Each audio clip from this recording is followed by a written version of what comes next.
ازاي المطر بينزل من السماء؟ ازاي المطر بينزل من السماء؟ طب المطر ده بيجي منين؟ ده سؤال كان موجود عند الانسان لفتره طويله جدا، بيحاول ان هو يجاوب عليه. هل في ناس ما جاوبتش على السؤال ده او ما حاولتش تجاوب على السؤال ده، هو المطر بينزل منين او المطر بيجي منين؟ لا، في ناس كتير حاولت تجاوب على السؤال ده، ومحاولات واجتهادات لها كامل الاحترام ولها كامل التقدير على مر العصور وعلى مر تاريخ الإنسانية.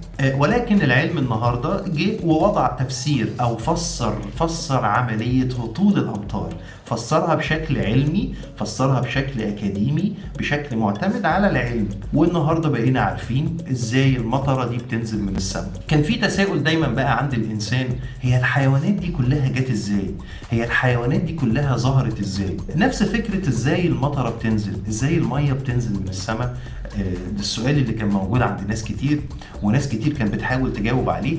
واكيد كان في محاولات اجابه للسؤال بتاع المطر بتنزل من السماء ازاي، محاولات دينيه، يعني ان ربنا لو راضي عننا هينزل المطره مثلا، لو ربنا غضبان عننا مش هينزل المطره مثلا، يعني ان المطره ليها ميعاد معين في السنه، فصل معين اللي هو فصل الشتاء هي اللي بتنزل فيه، فصل الصيف لا، ان ربنا هو اللي بينزل المطر بامره او لما العلم قال كلام، لما العلم قال قوله او البحث العلمي او التفسير العلمي لما ظهر وقال ازاي العمليه دي بتتم، لا يعني على الاطلاق كلام العلم او تفسير العلم للظاهره دي، ظاهره هطول الامطار، لا يعني ان احنا نبطل نؤمن بربنا، ان احنا نبطل نؤمن بالاله.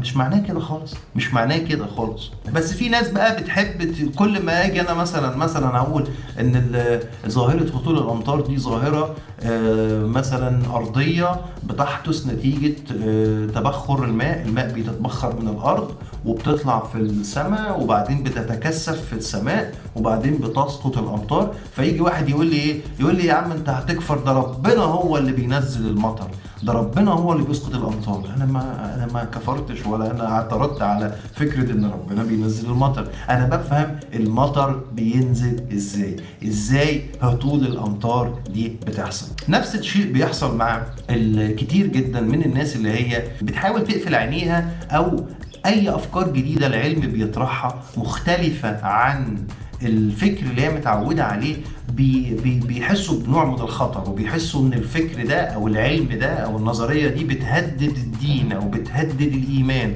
وطبعا ده غير صحيح، فبيبداوا يهاجموا النظريه. مره تانية النظريه التطور ملهاش علاقه خالص بفكره هي الحياه جت ازاي، او هي اول خليه ظهرت ازاي، او هي الحياه بدات ازاي.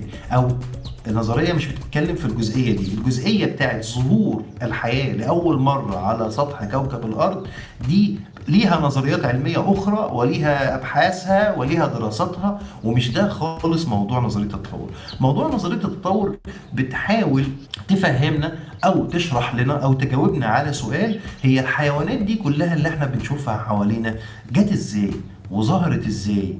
ويعني هل ظهرت فجأة؟ هل فجأة كده بقى في قطة وبقى في كلب وبقى في حصان وبقى في ثعلب وبقى في جاموسة وبقى في حمار؟ فالنظرية بتقدم تفسير زي بالظبط احنا لما بنقدم تفسير عن هطول الامطار من السماء الى الارض، النظريه بتقدم تفسير عن ازاي الحيوانات دي جت منين وظهرت امتى وظهرت ازاي. ده اللي النظريه بتحاول تشرحه او توضحه ببساطه شديده، وليس ما يقال عن ظهور الحياة أو نشوء الحياة. ظهور الحياة أو نشوء الحياة ده موضوع زي ما قلت مختلف تماما عن الموضوع اللي النظرية بتعالجه.